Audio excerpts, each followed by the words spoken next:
Hello Gujarat news ચેનલમાં બધાને નમસ્તે મિત્રો, તમો અમારી ચેનલને લાઈક। રાહુલ ગાંધીજીની ધરપકડ તેમજ વિદ્યાર્થીઓ યુવાનો પર બેરહેમીથી લાઠીચાર્જના વિરોધમાં માંગરોળ તાલુકામાં જૂનાગઢ જિલ્લા કોંગ્રેસ દ્વારા વિશાળ રેલી અને ઉગ્ર વિરોધ પ્રદર્શન। જૂનાગઢ જિલ્લા કોંગ્રેસ પ્રમુખ શ્રી અમિતભાઈ પટેલની આગેવાનીમાં વિરોધ રેલીનું આયોજન કરવામાં આવ્યું હતું। આ રેલી કોંગ્રેસના શીર્ષ નેતા શ્રી રાહુલ ગાંધીની અન્યાયી ધરપકડના મુદ્દે સરકારની શાસન નીતિઓ અને તાનાશાહી સામે ઉગ્ર આક્રોશ વ્યક્ત કરવા માટે યોજવામાં આવી હતી।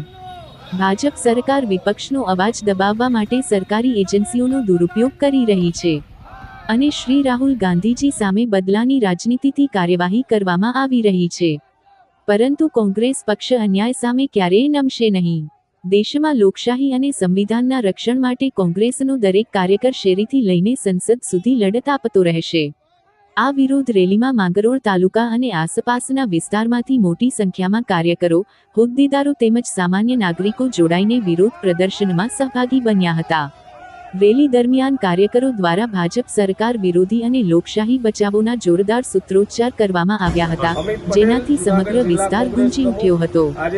આજના આ વિરોધ પ્રદર્શનમાં જૂનાગઢ જિલ્લા કોંગ્રેસના અનેક વરિષ્ઠ નેતાઓ અને અગ્રણીઓ, જૂનાગઢ જિલ્લા પ્રભારી જશવંતસિંહજી ભટ્ટી, જૂનાગઢ જિલ્લા કોંગ્રેસ પ્રમુખ અમિતભાઈ પટેલ, હીરાભાઈ જોટવા, માજી ધારાસભ્ય બાપુભાઈ વાજા, બાલાભાઈ ખેર, લક્ષ્મણભાઈ ભરડા, કાનભાઈ રામ, રાજુભાઈ ચુડાસમા, રામભાઈ કરમટા સહિતના ઉપસ્થિત રહ્યા હતા। વિસાવદરમાં જે વિરોધ પ્રદર્શન કરવામાં આવ્યું ત્યારે આ કાયર ભાજપે પોલીસને ખોટી રીતે હેરાન કરી અને પોલીસ દ્વારા અટક કરવામાં આવી રહી છે।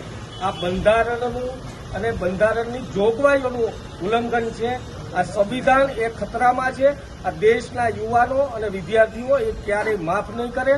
આ દેશમાં જ્યારે યુવાનો અને વિદ્યાર્થીઓ પોતાના હક માટેની લડાઈ એ લોકસભા સુધી પહોંચ્યા હોય, લોકસભામાં જતા હોય અને એમના અધિકારો માગતા હોય અને શિક્ષણ પ્રધાનનું એક રાજીનામું લેવા માટેથી આ લડાઈ ચાલુ હોય, તેમ છતાં ભાજપ એ કાયરતા એમની સામે આવી છે અને આજે આ વિરોધ પ્રદર્શન એ વિસાવદર તાલુકામાં યોજવામાં આવ્યું।